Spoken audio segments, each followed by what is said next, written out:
So when you first joined up, what kind of training did you go through? Well, I was taught the alphabet system. It was Abel Baker Dog then, and it changed later. 24-hour clock system we had to learn. We had to learn the national grid maps, the layout, how it was all marked out, because that's how a grid reference system. You've got to learn all that, and then have you ever seen any of the clocks with the coloured segments around them? Well, that's how you plot the plots that went on the table. The colour of the actual counter was the colour of the clock. You only have taught how to plot by the colour system. And if you were a teller, you had to learn the sequences, where to tell to and how to tell this, and then the recording in all the colours. It all had to be done in the colours. Yeah, it was a process. Like going to school, you learn it in stages. You move on. Like with my old traffic control days. Fortunately, I grew up with it. Now they have to get it all in one go. Was it easy to learn? Would you say? Was it easy to learn? Was it easy to learn? Well, I didn't find it difficult. I did very well. I suppose you've got to have a certain amount of common sense and know-how, but it never gave me any troubles. When you were taught how to identify planes, was that hard at all? Pardon? When you were taught to identify planes, was that hard? That came a bit muddy, yeah. That was hard work, There's that many of... I mean, when you think there were at least 24 versions of the Spitfire alone, no matter anything else, and they were all there, these great big packs of cards. Actually, from the ops room point of view, it wasn't so important that we in the ops room could... because we weren't out there looking at them, but we could recognise them, yeah. Still can to a point. Do you think any of the male employees there were treated better than the women? Were they? Do you think that the men who worked there were treated better than the women? Well, in my case, in our ops room, the men didn't sit at the plotting table.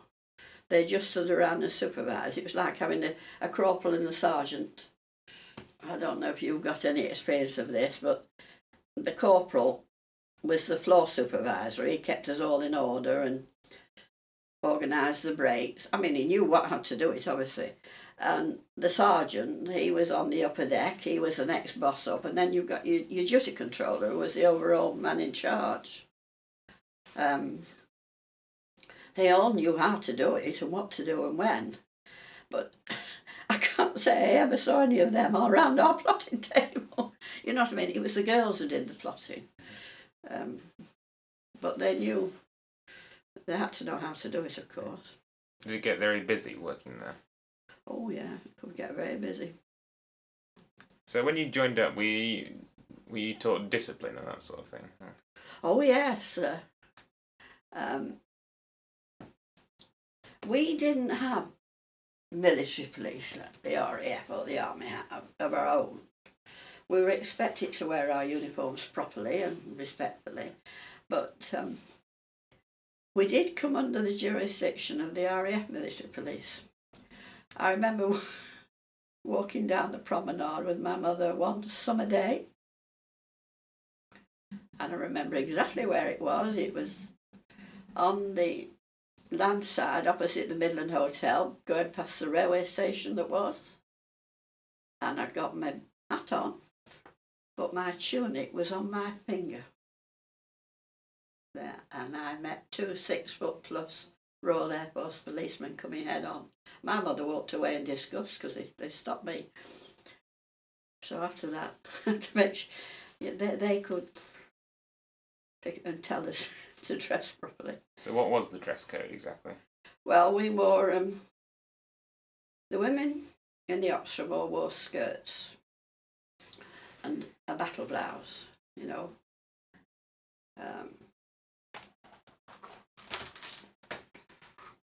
They are. Oh, yes.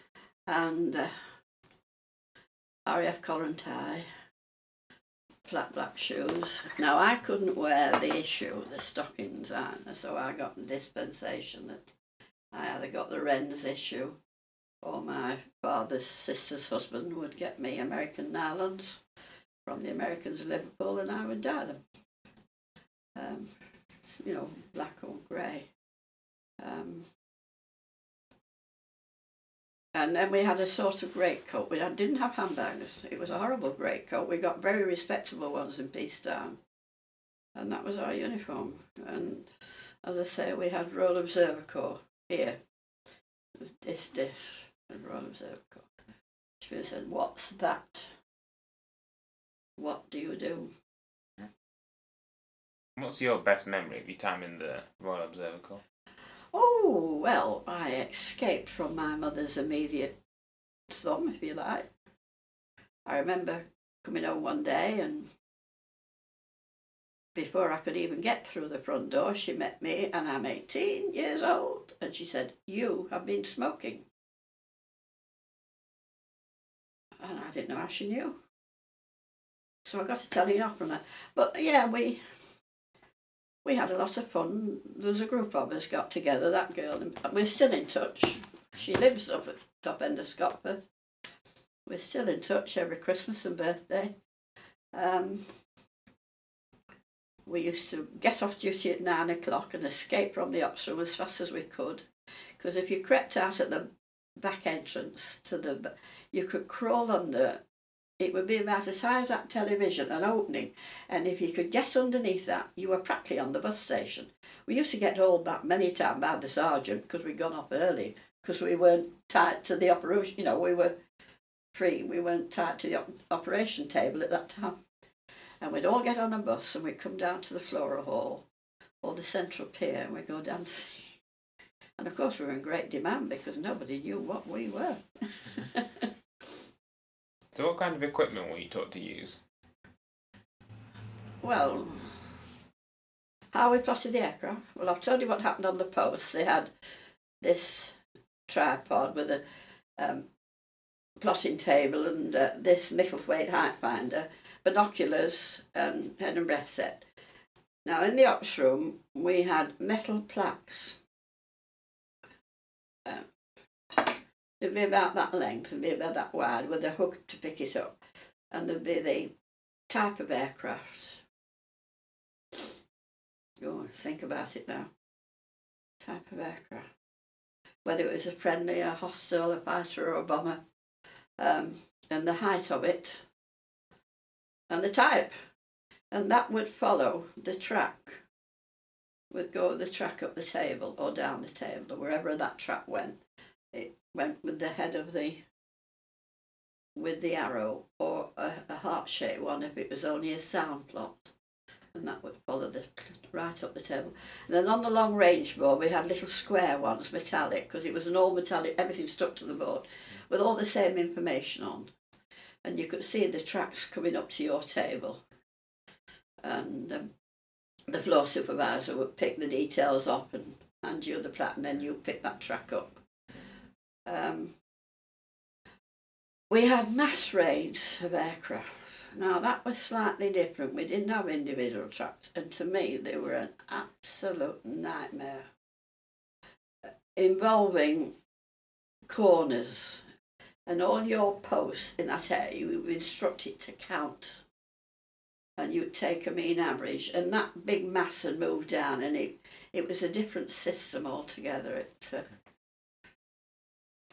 But it was all done with these metallic plaques and the figures and everything had a metallic thing which you stuck on.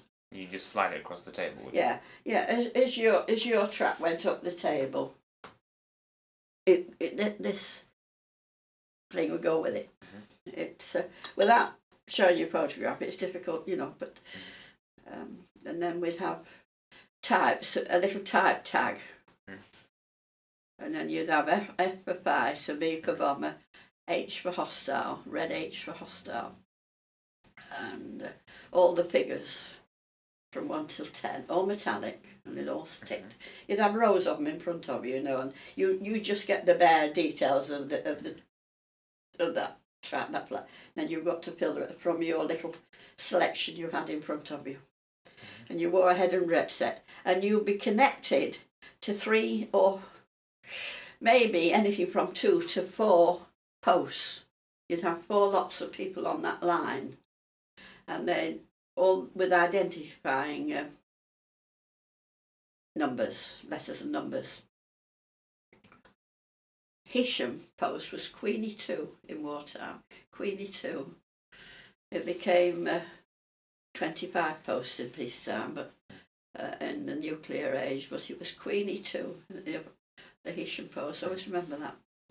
And Jack, who's just left, who was here when you came, he was on Grasmere post up in the Lake District. So he would be the one to talk to about post procedure, because he knew more about it. Would you say you were treated equally to the men who were there? Pardon? Would you say you were treated equally to the men who were there?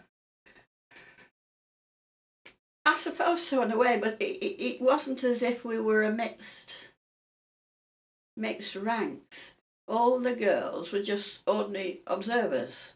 All the men were NCOs or officers. So there was a status, I mean, we weren't ill-treated or anything. We were treated very well, but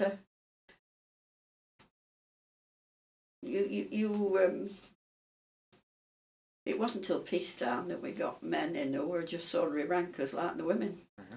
And then, they were all, and of course there were newcomers. In peacetime, if you'd been a full-time soldier or an airman, I don't know about the Navy, and you came out of the services, you were a Z reservist, which meant you could be recalled in the event of any hostilities. But if you joined the Royal Observer Corps, you were exempt from further call-up because the Observer Corps needed you. And so we got a lot of people from the Army and the Air Force, I don't know about the Navy, who were now Royal Observer Corps and no longer could be called up into the... I don't say they couldn't volunteer, but they couldn't be called up. And that's when we got more mixed. But in my day, in wartime, we were all the girls together, round about the same age, What kind of entertainment did you have while you were there? None, because we lived at home. We made our own. We rushed down to Morecambe. We might have had... there's one photograph here. That was a day out between night duties. That was my crew. Oh, yeah. Now, that says 1944 B crew. The Drunken Duck. Do you know where that is? No. Do you know the Lake District at all? Yes. Well, it's coming up from...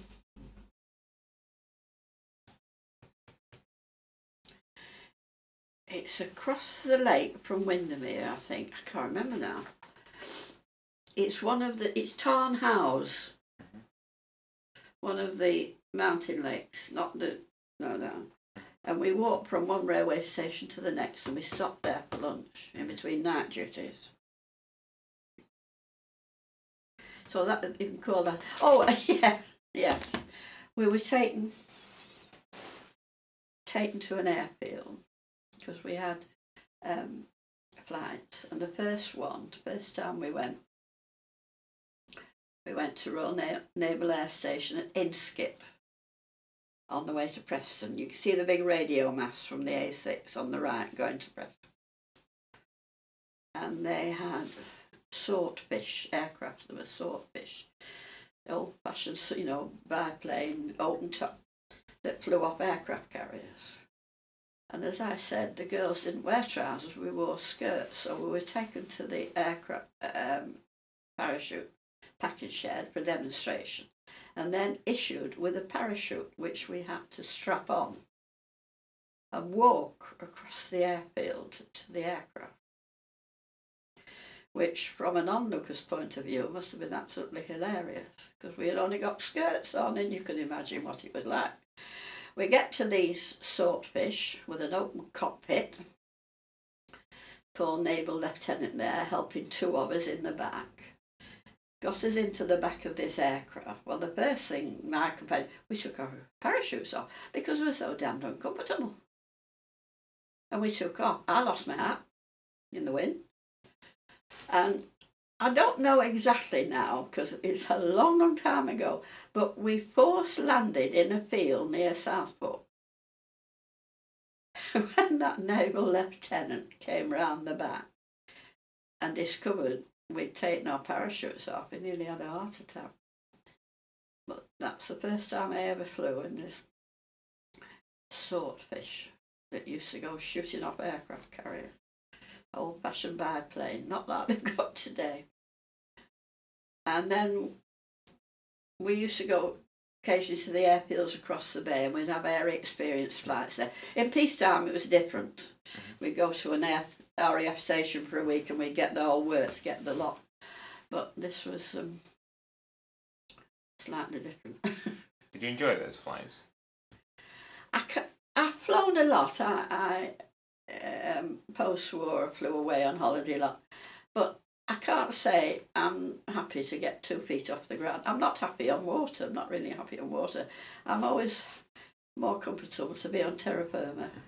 But I've flown a lot, and aircraft, I mean, from the age of 14 till today, I'm still tied to the RAF. I'm still tied to aircraft in a remote sort of way, but it was never my forte to go flying off, you know. I'm just checking the camera again.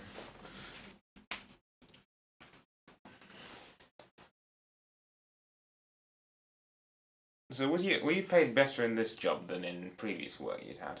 Was that? Was the pay better than previous jobs you'd had? Well, yes, I only got 5 shillings a week as an apprentice. I think we got about £3 a week, and I think it was about £3. I know when I went into air traffic control in 1947, we didn't get much more than £3 then, because that was civil service, we're part of government service until it got organised. But it was possibly between £2 and £3 a week we got in the ROC, and war credits on top of that when the war was over. Yeah. Do you think the role of women in the armed services is overlooked when people think about the war? Oh, not today. No, they're much to the fore, I would say. I mean, the women they're now part of the RAF. There's no WAP or WRAF anymore. They are RAF, and they're doing jobs that the men do. They're piloting these great big jet aircraft. I think they've got the recognition there. I mean, there's very senior women officers in the army. It's just that there's more men than women, I suppose. They probably get overlooked that way because they're in the minority. But no, I meant women's role in World War II. I think the most dangerous job women did in World War II was the ATA, Air Transport Auxiliary, delivering those aircraft. Because you go on their own, you know, they weren't protected. And women didn't go to sea, and women weren't on the front line apart from possibly the nurses. They were more in the thick of it, but yeah.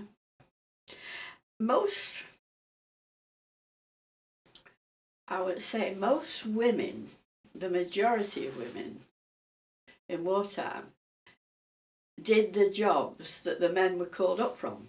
The factories, the munitions, the land girls, jobs of that nature, because the men were called away.